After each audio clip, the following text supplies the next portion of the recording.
the most followed accountant on social media in the entire country. Jeri Williams has had her fair share of controversy over the last few years, but no one can deny she's an absolute powerhouse. She started her first accountancy practice back in 2016 from her garage with 2 babies in tow, and now has 2 separate practices on different sides of the world. In this episode, we're going to go deep into how she's managed that and all the times it can get really, really tough. Welcome to Firm Up, where you get the mindset and all the practical tips for building an exceptional firm. Enjoy. Jeri, welcome to Firm Up. Hi, thanks for having me. So just start us off from the very, very beginning. Tell us your story from childhood, and at what point did you decide you wanted a career in accountancy? Okay, so as a child, I was always good at maths. That was my strong subject at school, and I loved it. I was never great at English and stuff, so maths was my strong point. I thought I definitely want to do something in this kind of field, but I didn't really know what. And it wasn't until I got to, I'd say like senior school, that I was like, what can I do to kind of earn a lot of money and do maths? And I think my options were like maybe be a maths teacher or a tutor or something, or a lecturer, or be an accountant. And I was like, oh, I definitely can't be a teacher. So yeah, I'll just be an accountant. And I just remember being like, yeah, that's what I'll do.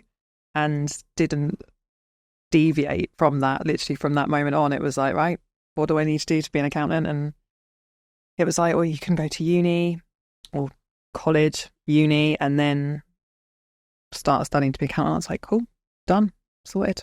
Was it always accountant or accountancy business owner? It was definitely not accountancy business owner at all. It was 100% I will just be an accountant.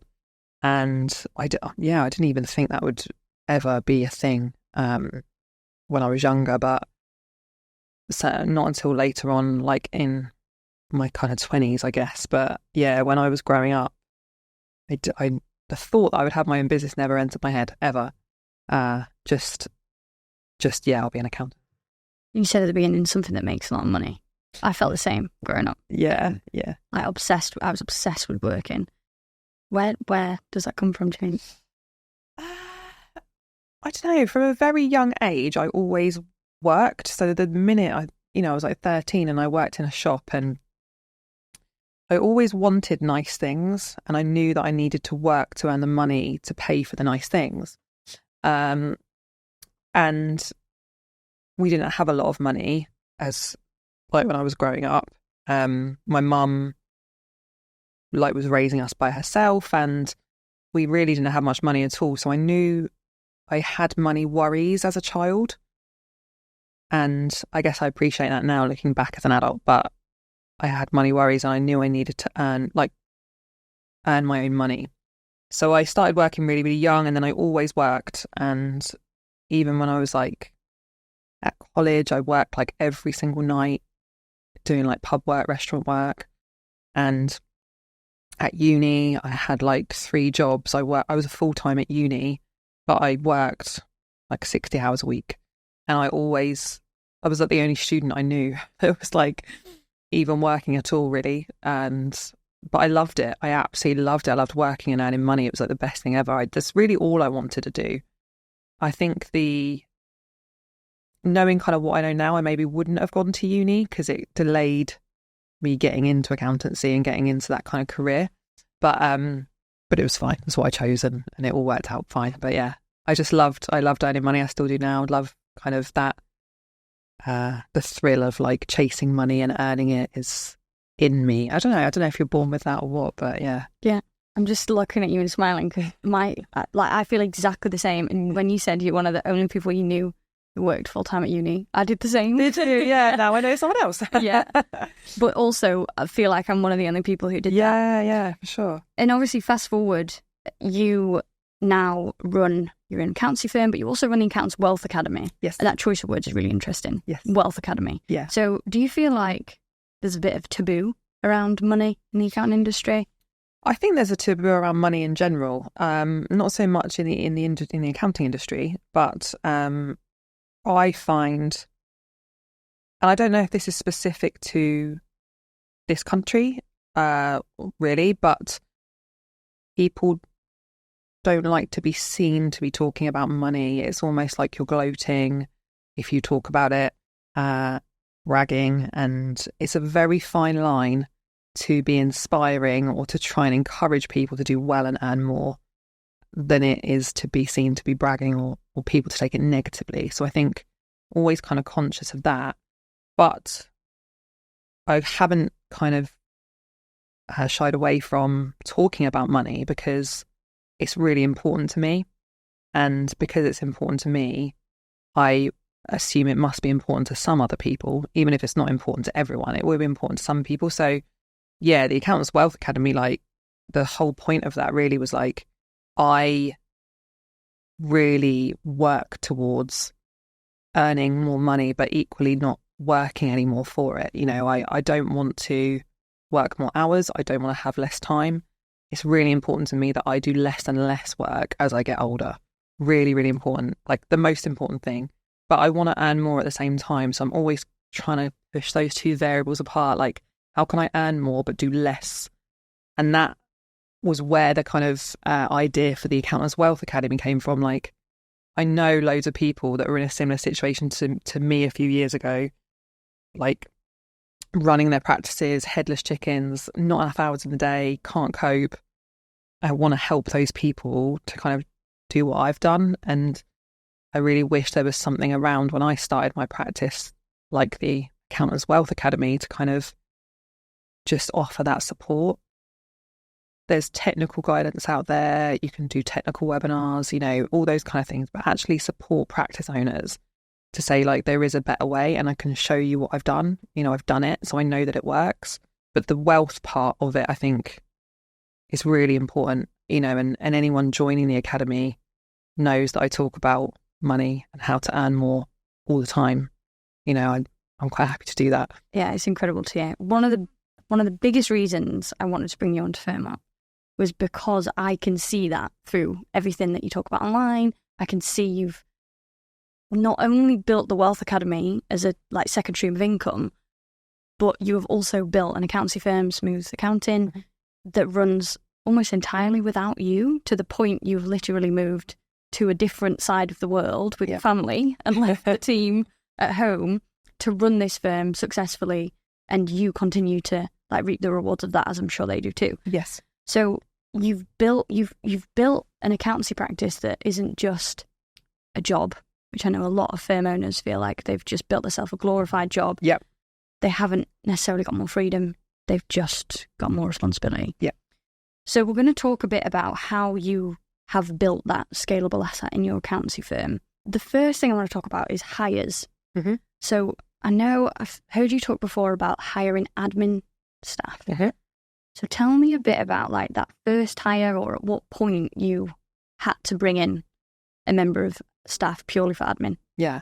Well, I had a VA in the very, very, very early days, you know, kind of the day the doors opened. I had a VA helping me, Nikki, she was brilliant. And I knew that I needed support really almost immediately with that side of things, because there was no way that I could be the accountant, the bookkeeper, the salesperson, marketing person, you know, grow this business and do all the work as well, but also do admin. So it wasn't a massive strategic move at the time. It was almost like a knee-jerk reaction to feeling overwhelmed and knowing that I needed help. So I hired a part-time admin person, Fran, who still works for me now, actually, and she is my office manager, and she's absolutely brilliant. And I just think that there's so much admin involved in everything that we do. So now, I was having this conversation the other day saying that I need a PA in Dubai because, and I've been saying it for ages, I just need to get on and get one. But I almost need a PA to help me find a PA, because the thought of trying to find one stresses me out, but I will do it. I just think there's so much admin in absolutely everything. Every email you send, every conversation you have, every meeting, you could strip it down. And actually, I only want to be doing the bit that is the most important. Even this podcast, you could use it as an example, being invited on the podcast, having a conversation about it, booking it in, when are you available now, sending me like details of how to get here, like all of that side of it. You know, really the only bit I need to do is sat here and being on the podcast with you. The rest of it can be done by someone else. And I think if you look at that or take that approach with everything within your accountancy business, you'll see that so much of it is admin. Yeah. So that's why I think it's so important for people to either outsource that or get, you know, hire someone to do admin kind of before anything else. I think it's really, really important. Did you have that mindset from day one? So obviously you were an accountant, Yeah. not a business owner. Yeah. And then moved into business ownership, and that it's one of the trickiest moves to make, isn't it? Of going, I know what's valuable with my time and I know what to outsource straight away. Definitely not. I think it probably wasn't for quite a few years that I realised kind of how to hire, who to hire, when, and made it more strategic. Like now when we hire people, it's a strategic move. I know ahead of time who I'm going to need and why. But for the first few years, I was just like making it up as I went along, like genuinely just, it was a good move, definitely, to hire an admin person. Like that was the right decision. But that was maybe a bit of a fluke at the time. Yeah. I didn't know that. And I hired randomly, you know, probably the first maybe 5 or 6 people I hired was just random roles, random people, like skill sets. It was just like, I'm panicking, I can't cope. Who can I get? And finding someone like, or someone would apply and I'd be like, yep, great. You know, just because I can't cope, I've got too much work. And I think so many people do that. And again, it's like another one of the things I teach is like how you don't panic hire and actually hire the right level, the right person you need. And that's really important. It's hard to do that in the early days, but I think it's really important. Mm-hmm. And did you see when you hired those people was not everyone was right? Obviously, you've got Fran who's still with you. Yes, yeah. Maybe not. I'd imagine there's definitely some things you did back then that made that not a fluke. But were there just some big mistakes and wrong hires? Huge mistakes. I genuinely think now, well, actually, I'll probably still make mistakes with the hiring thing. I think now it's not me making the decision who we hire. It's a good thing because I'm now not being involved in it so much. I'm not the right person to decide who we need. But yeah, I made some really bad hiring decisions over the years, and it's cost me in terms of stress, money, clients, everything. Like really, really big mistakes. But at the time, it seemed like the right thing to do. It really did. But as time went on, I realised kind of what I'd done and where I'd gone wrong. But again, it's hard when you're facing so many pressures as a practice owner. You don't always have the luxury of kind of being really careful with these decisions. And like so many of the practice owners I speak to are like desperate, you know, and actually it's really hard to recruit in the accounting space. I think it's the hardest it's ever been right now. We're certainly feeling that. And it's just a sign of the times, the economy, everything. But you don't have a huge pool to choose from. And, you know, it's the hardest thing, I think, for sure, about running a practice is staffing side of it. Yeah. And what do you do now? Like, what do you do now to make sure that you don't make similar mistakes? Sam tells me who we need and who he's hiring, and that's it. So we had a new guy start yesterday. I've not been involved in that process, but yeah, he's, you know, strategically we would decide in terms of like what our forecast is, what our targets are, how we're going to meet those targets, what work we currently have, and what team we have. And obviously if people leave, get promoted, we have gaps. So we're always looking at the structure and kind of who we need to do what work. So we make the strategic decisions together, but actually the nitty gritty of hiring is like, you know, if you tell me we can afford this and this is what we need to get the work done, then that's fine. Like that's what we'll do. And he goes ahead and does that. And yeah. Mm-hmm. And another very strategic thing I know you did from day one was not having your email as your name. Yeah. That was actually a friend of mine, Tom. He runs a very successful accounting firm, much, much bigger than my practice. And he, I had Jeri at Williams and Co, or whatever my email address was when we were Jeri Williams and Co. So for the first couple of years, I did have it. But he had never had his name in his email, so we used to always email each other. And I was like, you don't have your name in your email. He was like, no, absolutely not. Why would you do that? I was like, well, it's my email. You know, people are emailing me. I can't not. And he was like, no, he's like, sometimes I'm not here and I'm not dealing with it. So, and I was like, kind of my mind was blown by this revelation. I was like, don't need my name in it. And then I had it as Help at Smooth Accounting, and I've never had like Jeri at since then. So it's been like maybe 6 years now. And it's so weird. Like, it would be really weird now to have a Jeri at one. I think that would be strange. And it's my email account. Like, it's still mine. It's not a shared mailbox. It's just the point that like it separates you from the business. And I think it's not the actual technical side of it. Like, I need someone else to manage my emails. It's not that, because that's what a lot of people think. Like, if you have a help out or info at, you can give it to other people to deal with. You can, absolutely. That is the point of it. But for me, that wasn't the reason.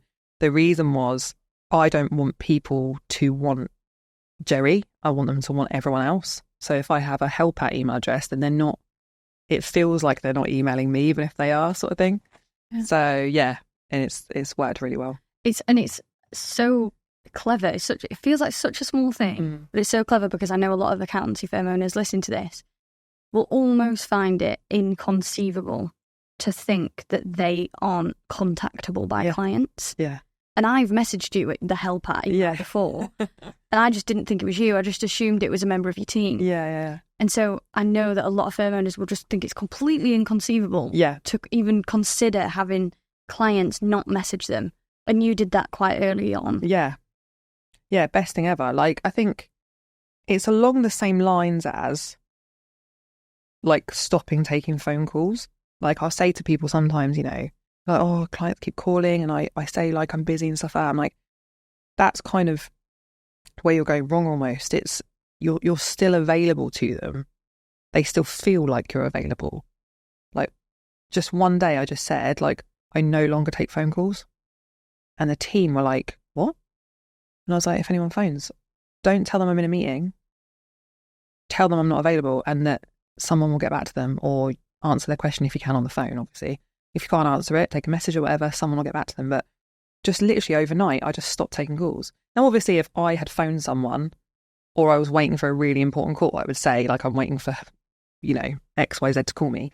But like, generally 99% of the time, it was the staff were taking calls and they were saying, like, oh, they would say things like, Jeri's in a meeting, even if I wasn't, so that they would try and divert the calls and that they wouldn't bother me. But that wasn't helping, because that was just telling the client that I'll get back to them later, you know? So when I said I'm just not taking calls anymore, it was like, oh, so what happens if clients call and they want you and stuff? Well, someone else will have to help them. And they were like, oh, and then that was it, just overnight. And I just didn't take calls anymore.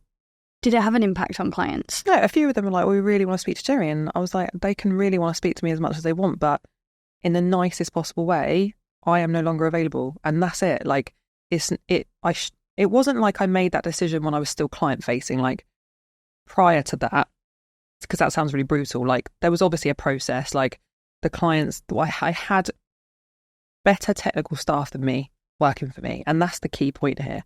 You know, these clients want me because we have the relationship and they feel like Jeri knows everything and Jeri's the one that's going to help me. But what had happened was I'd become the person that couldn't help. So actually, all that's going to happen is I'm going to take the call. I'm going to ask one of my clever people who work for me what the answer is. And then I'm going to call you back with that answer. Like, it makes no sense.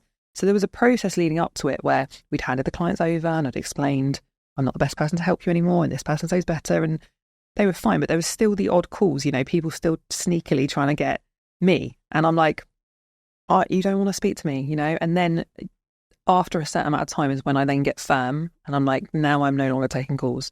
You know, we've had this conversation. We've explained why. It's in their interest. You know, it's not fair on the clients for me to keep taking their calls, because it's not quick for them to get answers. They're not getting the best answer. So actually, I'm doing it because I care about my clients and I want them to get a better service. And if you let my team look after you, you'll get a much better service. Like, I can't be that person anymore. So yeah, just like the email thing is very similar to like just stopping taking calls. It's almost like you have to put like that barrier in the way rather than kind of half-heartedly doing it, which is what so many people do. And I did for quite a long time. You know, I'm not looking after clients anymore, but if so-and-so wants me, I'll help them, you know. They've been with us for because they've been ages. with us a really long time, and they're, you know, I've known them a long time, and it's like, or they've got a really high fee, like, it's irrelevant, you know, it's irrelevant, like, because there's always a reason to like keep hold of a client or a group of clients or whatever, like, but you have, if you're serious about it, you have to like almost rip the plaster off and go no more, you know. And I'd imagine if you can do that when in the industry, especially in the UK, you're probably one of the most, not the most well-known accountancy firm owner out there with your face and your name. If you can do that and remove yourself from client interaction, there is absolutely no reason why other firm owners can't. Yeah, exactly. I mean, I think when I did it, you know, it was probably maybe like 4 years ago that I properly removed myself. And maybe I wasn't as well known then, but to the clients I was, you know, a lot of these clients I'd acted for years, like I'd acted for them previously, and they only knew me. But I still, you know, I say to people all the time, like, how we do things at the moment that almost make us, or make me a bit uncomfortable. I'll make decisions for the practice that are really uncomfortable to make, almost to like test the business. And give us an example.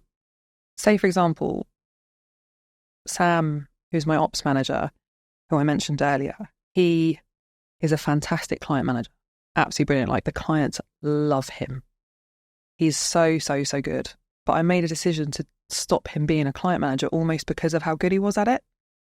And it sounds a bit random because I knew that it was almost going to upset a few clients, but I want to like force my business into uncomfortable situations to kind of almost prove that it can cope. And if it can't, then I feel like there's an issue there and I need to fix that. So yes, Sam is an incredible client manager. He absolutely is. But what about my other client managers? Or what about staff members that want to be client managers? They should be given that opportunity. And if my business is as good as I feel like it is, it shouldn't matter who's looking after clients. It shouldn't matter whether it's Sam or whether it's Gemma or any of my other members of the team. Because if they're working for Smooth and they're delivering a service that we pride ourselves on, then as much as the clients think they love Sam, they will also love the next client manager, whoever they're transferred to. So it's almost like if someone gets so good at something, I want to make sure they've passed that on to another member of staff that can also deliver it. Otherwise, I feel a bit vulnerable. So, you know, he was brilliant, absolutely brilliant. So we took all his clients off him and gave them to other people, which I knew was not going to go down well with some clients. And I understand why. But I also felt confident that we will convince these clients it's fine and they'll be really well looked after by someone else. And they were, and they have been. So, yeah, just like making those kind of... I love that. It's such great leadership because it's essentially, if you... So we're saying you don't want to build a practice that's just like a job for you that's overinflated. But then what happens when you remove yourself, but actually you've got one other person who is so brilliant that things become reliant upon them. And still you haven't built, if that's the case, you've not built a scalable asset. I've actually never heard that before. It's kind of like testing the foundation, the scalability of your business. Yeah. What will happen if we remove this person who's amazing? Because I'm guessing as well, one of the reasons was because he was so good at ops. Yeah. And which is a really valuable position. Valuable, yeah. Yeah, almost one of the most valuable, if I do say so myself. So my job. But, you know, and I was great at marketing. Yes. But I knew that I had to move into this other role. Yeah. Because there was even more valuable things I needed to do, looking after the main of the team, looking after the rest of the team. Yeah, it's almost like stress testing the business. You know, like if you when they build a building, they'll like stress test it to make sure it can withstand, or like planes, make sure they can withstand like certain things. I feel like I do that with the business. Like, I don't just do it for the sake of it. I do it for a purpose. And, you know, Sam is a fantastic ops manager, absolutely brilliant. But for me, he's doing the job I was doing. I can do that job. I couldn't be a client manager. I would struggle to be a client manager now. Of course, if I absolutely had to, I would do it. But that would be uncomfortable for me, and I would not be the right person to do that. I wouldn't fit that role. But I could do the ops manager role because it's what I was doing previously, and it's my business. I can run it. Like, I don't want to run it, which is why I've got Sam doing it, and he's brilliant at it. But I could do it, So you kind of have to look at where you become vulnerable, and it's very hard to do that because when things are going well, you see that things are going well. So like him being a fantastic client manager, you almost go like, if it's not broke, don't fix it kind of thing. Like, why would you mess around with that? But that's exactly for me when you should be messing around with it, because it's like, I say to practice owners all the time, like, if there's members of your team that if they left, you would have like feel like someone's punched you in the stomach and you'd be freaking out, like, what on earth am I going to do? That's a problem. That's a big problem. And I think most people, if they're honest, would say that about their firms, that there are members of staff that they would feel like, not devastated as in, I'd be devastated if any of my team left because I love them. I think they're all brilliant, but like, my business needs to be fine. Yeah. And if it's not going to be fine, then you've got a problem. Yeah, definitely. I think it's easy to get complacent in the good times. Mm-hmm. And a lot of people, I think, saw this with COVID. Yeah. Especially like, even if you like take us out of the accounting industry and think about huge manufacturing businesses, Amazon, I know a couple small furniture companies as well, that have such amazing things happening in COVID. They're selling lots of products, but then they don't reinvest and stormproof the business when it's really important. Yeah. So that when times get tricky, they've got to contract and got to pull back. Yeah. When actually they could have just put some great like systems in place and invested in the right things, so that when the tricky times came, it didn't matter. Yeah, it's so true. It's like, I definitely think I have been so complacent in the past. And I think that's why I try not to do it now, because I've been stung by being so complacent. Like, everything's amazing, we're all these customers, like, everything's great. And you just don't see, no one saw COVID coming, did they? Like, that hit us all completely out of the blue. I think you have to be prepared for things. And when things are going really well, that's when you've got a chance to go, right, okay, so what about if this happens? Like, contingency plans for things, really important. Yeah. Another point I've got here is about awards. So you speak about how impactful they can be on your firm and on your team. Just tell us a bit more about why. It's funny, like, sometimes I see people's posts on LinkedIn kind of slating awards, and I almost agree with it to an extent, which is random because I have applied for quite a few awards and thankfully we've won a few awards. But I don't know, I just think it's good for morale. I think, like, it's almost like you work really, really hard. And I don't have any shame in being that person that's like, yes, give me an award. Tell me how great I am. I need that. I need external kind of, what's the word? Like, I don't know. Validation. Yes, validation. That's the exact word I was looking for. Thank you.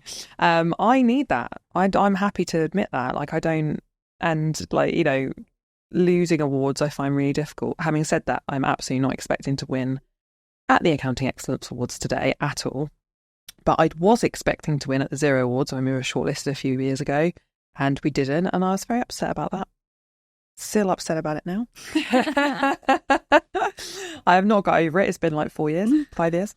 But yeah, I just think it's fun. Do you know what I mean? It's a bit of fun, and it's a real honour to be shortlisted, for especially national awards. Like, that's a huge deal. And I think we all work really hard. The accounting industry, like, we work so hard. Like, it's nice to be recognised for your hard work and what you've achieved. So yeah, I love it. Yeah. I think what people don't realise with awards, at whatever point, even one of the most prestigious awards that people know about, which is the Forbes 30 under 30, you've heard of that? Yeah. You apply for it yourself. Yeah.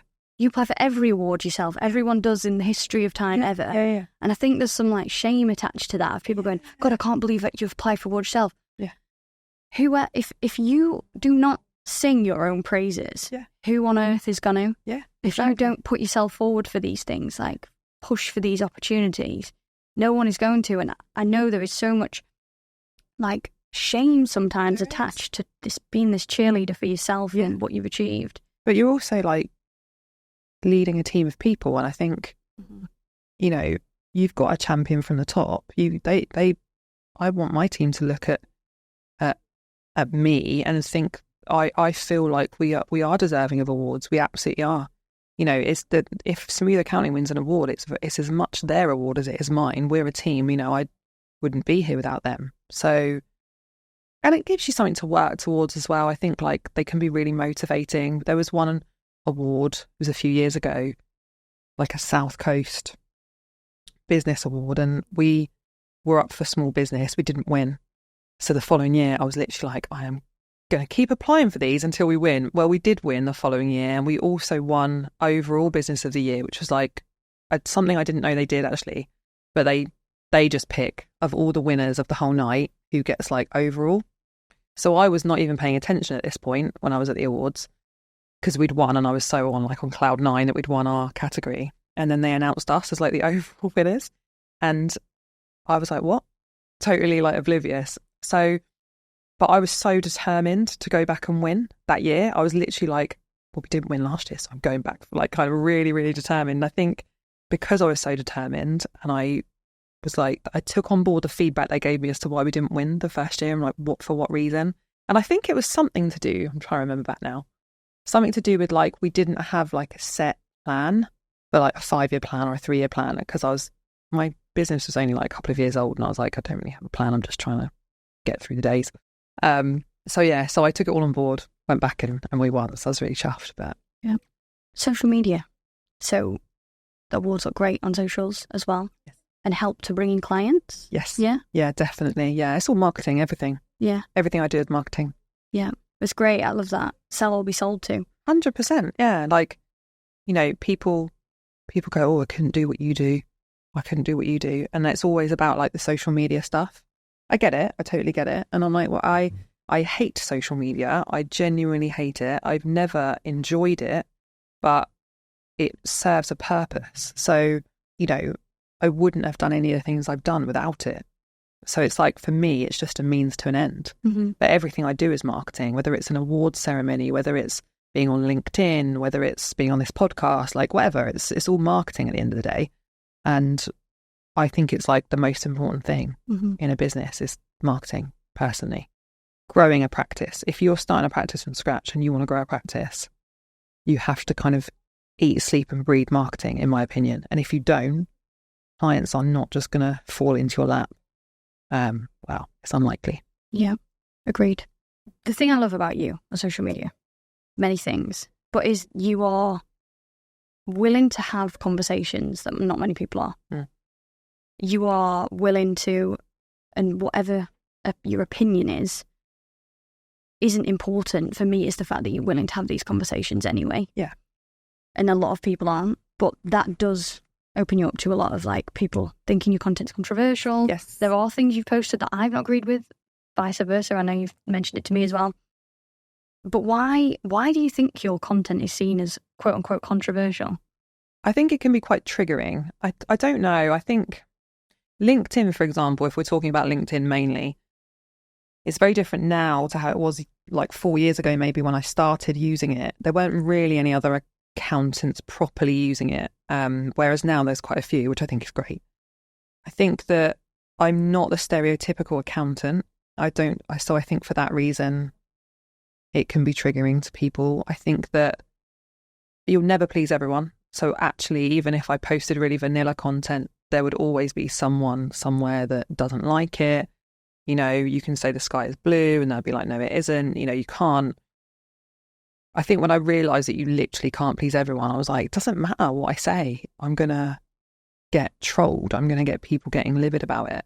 So actually, I may as well just say whatever. Like, I may as well say whatever and get lots more kind of eyes on my content. I may as well say what I think.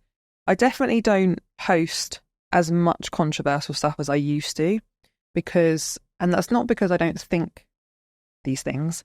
It's because when I didn't have like as many followers, it didn't reach as many people. So like the impact wasn't as big. So I would just say stuff, which genuinely, hand on heart, I don't kind of plan any of my content. I never ever have. So everything, if you see a post, I have literally written it and posted it. I don't think ahead of time what I might post ever. So something comes in my head, type, post. And I never ever think, people are going to get annoyed at this ever. Even now, I never think like that's going to be really triggering to people. People are going to get livid. I just think, surely everyone agrees with that. This is my naivety. And then people will agree and stuff. And then people will start getting like annoyed. And I'm like, oh. And it sort of opens my mind because people have a totally different way of looking at it to me. But I do think I've learned loads through being on LinkedIn and posting things and people disagreeing and then having conversations with people and being like, actually, I can see where they're coming from. So that to me is like so important. The power of conversations, language, opinions, discussions, like that stuff's really, really important. And I don't want that to go away. So if I've got to be that person that's posting things, so be it. Like that, I'm happy to play that role. I think it's really important. And also, you know, as a woman, a female business owner, I think it's important to have my say. Like my say is just as important as a man's opinion. And there's so many more men in my industry, just naturally, so many more men that own accountancy practices. Sorry, we're very outnumbered. So I almost feel like I won't be silenced because quite often when someone's not happy with what I said, it's usually a man. Again, I think that's probably just a statistic because there's more men in the field or more men using LinkedIn or whatever. But I think, no, I won't be silenced. Like my point is valid and I want to make it and that's it. But I think the overriding thing for me with social media has been from day one and still is now is that it's marketing. It's marketing. So whether I'm posting about being in London with my friend for her birthday and I'm posting like a selfie, or whether I'm posting about the Accounting Excellence Awards and we've been shortlisted, it doesn't matter what it is I'm posting. It's just marketing. It's just another day and it's another LinkedIn post. And it's not that deep for me. None of it is that deep, you know? And was it ever that deep though? Because I'm getting to this point now where it's not that deep for me either. Yeah. And I wake up every single morning when I look at my phone, it's just streams of people disagreeing with me in comments like TikTok and stuff. Oh, TikTok. And yeah, harsh. And it's always men. Yeah, it's always men. I'm not even saying that as like a belief, genuinely. No, for me, it's always men commenting these things. Yeah, it is. But it's taken me a while to actually be able to say I don't care anymore. Yeah, it definitely took me a while. And I think I still care. I think I still maybe care the same amount. I don't think it was ever that deep. Possibly when I was first posting on LinkedIn, it was less deep for me because I thought everything was funny. And I thought that these posts taking off and people, it going viral and stuff, like it was like so entertaining for me. I'm like, this is crazy. This is hilarious. Like, whereas then I got a bigger following and almost like a bigger responsibility. And all of a sudden it's like, well, now I have a team of staff and now I have all these clients, but now I have the wider community that I'm almost responsible to, but I don't want to be. And that's really hard for me. I'm like, I don't want the responsibility that comes with having a large following. That's like, actually, you can't say what you want. You can't just say, like, I would never say anything hateful. I would never say anything that is derogatory or anything like that. But just saying your opinion on things can land you in trouble. And that's really, really hard for me. Like, I'm like, oh, I almost don't want people to know who I am because now I can't say what I want, kind of thing. So I'm definitely less controversial than I used to be. And that's intentional because I have more responsibility now to kind of not rock the boat. But I think that's a real shame because I think opening up these conversations is where people learn. And to not do that, I think is a shame. Yeah, see, I actually think the opposite. I think because you've got a bigger following, you could rock the boat more. More. Yeah. Maybe it would, I suppose I could, but I think... But for you, it's a lot. It's a lot, yeah, it's a lot. And I think maybe like I don't need to as much, as in I...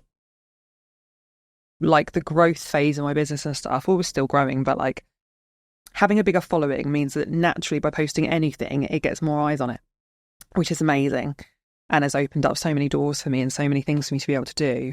So maybe I don't need to be quite as controversial or rocking the boat. But then I think I still feel the same about things. And every now and then I'm just like, oh, I'll just post it anyway. See what happens. Then I check back to LinkedIn like an hour later and I'm like, oh God, oh, that's kicked off. Usually got me fighting with some men in the comments. And then me and you DMing each other, like absolutely outraged.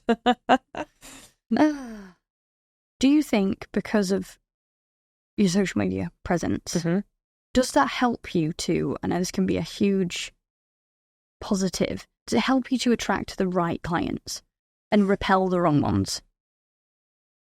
It's really difficult, I think, because I don't think that now my social media attracts clients for smooth accounting.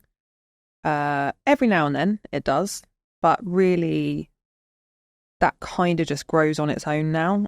But the new Dubai practice, definitely I get leads all the time for that, because that's generally what I post about a lot of the time. That's all intentional. Those clients, I'm like starting a practice from scratch. So it's like I've gone back in time and I'm doing it all over again.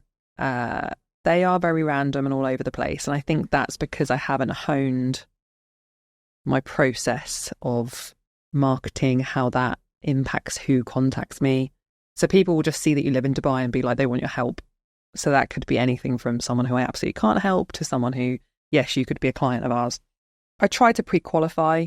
You know, people have to pay to have a chat with me, even on the Dubai side, for me to even like give them a quote or anything. And that's just really to avoid time wasters, because there are so many. And if anyone's serious and they want us, they'll pay to kind of have an initial call. So I definitely get loads of pointless and time-wasting inquiries, but that's for the Dubai practice now, not for the UK side. Yeah.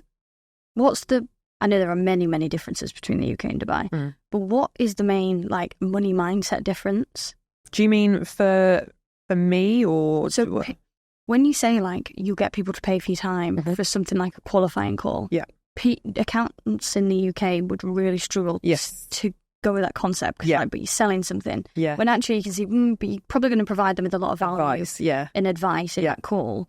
Is it a different way of thinking over there in terms of money? Yeah, it is. Definitely people have more money over there. So it's, you know, people are not bothered about price. I have found it's such an easier sell in Dubai to get clients, so much easier. I feel like it's quite a hard slog in the UK. Not that, you know, we don't do it, because we've been growing, you know, from day one, and we still are now. That's Smooth UK is doing brilliantly, but it's hard. You have to convince people in the UK of the value that you're going to deliver and why they should pay a premium for that.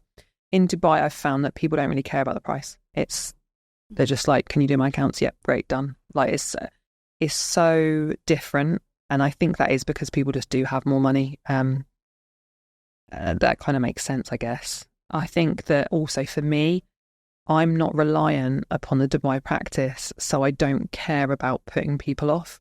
So I've got a different attitude. I think with my UK practice, I needed the client. You know, I couldn't have imagined doing that. I needed the business, I needed the clients, and I bent over backwards, did everything to try and get people to use my services. In Dubai, I don't need them. Smooth UK is my main income, and I don't need the Dubai practice, and I almost wasn't really even going to do it. So I'm in the situation now, I'm like, okay, if I'm going to do it, got to be absolutely worth it, sort of thing. And that's how I feel about everything now. Like if I'm going to spend my time on it, or if I'm going to do it, it's got 100% be worth it. Otherwise, I'm not interested. Yeah. Isn't that great? When you can make decisions not from a place of fear and desperation, you soon start to attract the customers, the high value, the great customers. Yeah. And it's just finding a way for people with grassroots firms that are just starting up, very small team, small turnover, to find a way of not making decisions from a place of desperation and fear. It's so hard. I honestly don't know what the answer is to that. I think it's a combination of things. I think it does come with time. It comes with confidence. And, you know, I don't think there's anything wrong with going all out in the early years and doing everything you have to do to get that foundation and make sure your bills are paid. I think that what's important is that you don't stay there. You know, and that's where so many practice owners go wrong. They don't see a way out. They don't see that there's actually like a much better way. You know, I look at some of my coaching clients and they've got brilliant practices and they're earning good money, but they are working silly hours and they can't cope with the work. And it's like, that's when there's a much better way doing it, and they absolutely can do it. and that's what I'm there to show them. You can do it, I've done it, you can do it. It's not that hard, but you've got to be strict about it. So to finish us up, the one bit, if you can take one thing from teaching in the Accounts Wealth Academy that you wish all accountancy firm owners in the UK would do from tomorrow to be able to build a scalable asset and move abroad and leave a team, have lots more freedom and money. I think it's a bit of a kind of, I'm encompassing a few things, but pricing for sure, I think has to be right. But that is like, when I say pricing, it covers a lot of things. And I think it's making decisions quickly. Too many practice owners dither and dather and a year later still haven't made it. Like, just make your decisions quickly, whether it's right or wrong, get it done. That's what I'm like. Whatever it is, decision made, let's go with it. And that's really important. Pricing is so important, and not doing things for free. And I think that's where, if you can get your pricing right, or even better than it is now, if you can make your pricing better, just make those marginal gains, then you can resource adequately, then you can make your pricing better, then you can resource. So I think that prioritizing pricing for sure and not doing things for free it's got to be one of the most important things for scaling a practice. But if it wasn't pricing, because I find it really hard to say just one, marketing. Yeah, that's the one I thought you were going to marketing say. Yeah, for sure. Yeah. And flip that mindset. That just comes along with flipping your mindset from being an accountant into a business owner. Yeah, absolutely. Yeah, because you'll always be able to get people to do accounts, but what will separate you from everybody else is your ability to win business, and to drive that growth. And that's what I was always focused on, and that's why I have a practice that's done very well ultimately, because that was my focus. I was like, I'll worry about the accounts later. I don't need to worry about that. I can do the accounts. I can do them in my sleep. What I can't do is just magic new customers out of thin air. So that has to be my focus. So if your focus is scaling your practice, you've got to go for marketing or over and above everything else. Amazing. Thank you so much, Jeri. No problem. Thanks for having me.